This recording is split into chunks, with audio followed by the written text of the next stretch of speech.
আসলে 20-30 বছর আগে যে নাটক হতো, মঞ্চ নাটক, তখন আমরা নিজেরাই অভিনয় করতাম।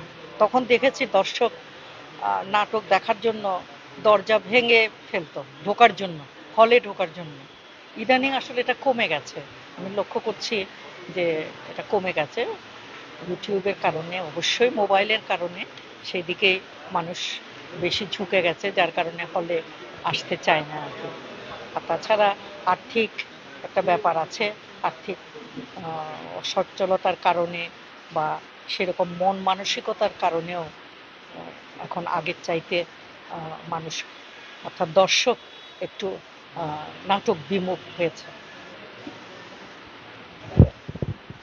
নাটক আয়োজনের বিষয় নিয়ে আসলে পৃষ্ঠপোষকতার সমস্যা তো রয়েছে, তার চাইতেও বড় ব্যাপার হচ্ছে যে যে সংগঠনগুলো নাটক চর্চা করতে চাচ্ছে তাদের মানে সমষ্টিকভাবে যে সুসমন্বিত যে একটা প্রয়াস, এটা কিন্তু মানে তারা সুসংগঠিতভাবে করতে পারছে না। উদ্যোগ থাকলে নিশ্চয় কোনো না কোনো সময় হয়তো পৃষ্ঠপোষকতা যেটা পাওয়া যেতে পারে, সেটা কোনো বিষয় না, কিন্তু উদ্যোগের ঘাটতি রয়েছে।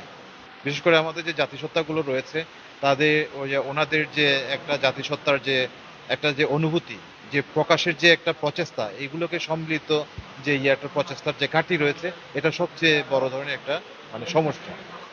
এই ক্ষেত্রে মানে কারোর না কারোর ভাবে এটা সম্মিলিতভাবে একটা চেষ্টা থাকতে হবে, তাহলে পরেই এই জাতিসত্তার যে নাটক, জীবনাচার, যে বিভিন্ন চলচ্চিত্র, যে বিভিন্ন মাধ্যমগুলো তাহলে বিকশিত হওয়ার সুযোগ সৃষ্টি হবে, অন্যথায় নয়।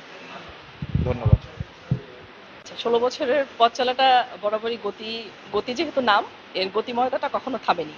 যখন যেখানে যেরকম সমস্যা হয়েছে সেটাকে আমরা চ্যালেঞ্জ হিসেবে নিয়ে সেটাকে উত্তরণের চেষ্টা করেছি, এবং আমাদের সাথে আমরা পেয়েছি সবচেয়ে বেশি বন্ধু হিসেবে আমাদের সাংবাদিকবৃন্দকে পেয়েছি, আমরা আমাদের অনেক কর্পোরেট বন্ধু পেয়েছি, আমরা সাংস্কৃতিক অঙ্গনের অনেক বন্ধু মানুষ পেয়েছি।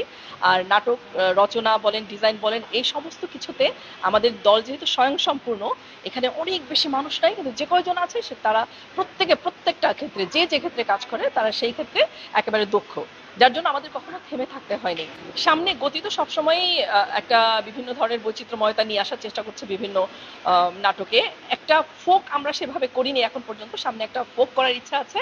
আর আমাদের যে একটা ছোট্ট কর্মপরিকল্পনা আছে সামনে, সেটা হচ্ছে একটা ইনস্টিটিউট করার, যেখানে একদম থিয়েটার নিয়ে গবেষণা হবে নিয়মিত, ওখানে আবাসিক একেবারে, সেখানে কেউ আসবে গবেষণা করবে, কেউ নাটক লিখবে, কেউ নাটক করবে, দর্শক আসবে, মঞ্চ নাটক হতে থাকবে।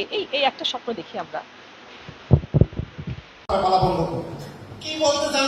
কদিন, কয় মাস, 1 বছর, কম আসে। এটা কোনো প্রশ্ন করলে বাদিকর হইয়া এত সহজ প্রশ্ন। নগদ পেমেন্টে 500 টাকা পর্যন্ত ক্যাশব্যাক আর লেনদেনে প্রতিদিন ডিপ ফ্রিজ এবং ঘন্টায় ঘন্টায় এসি টিভি সহ দারুণ সব গিফট।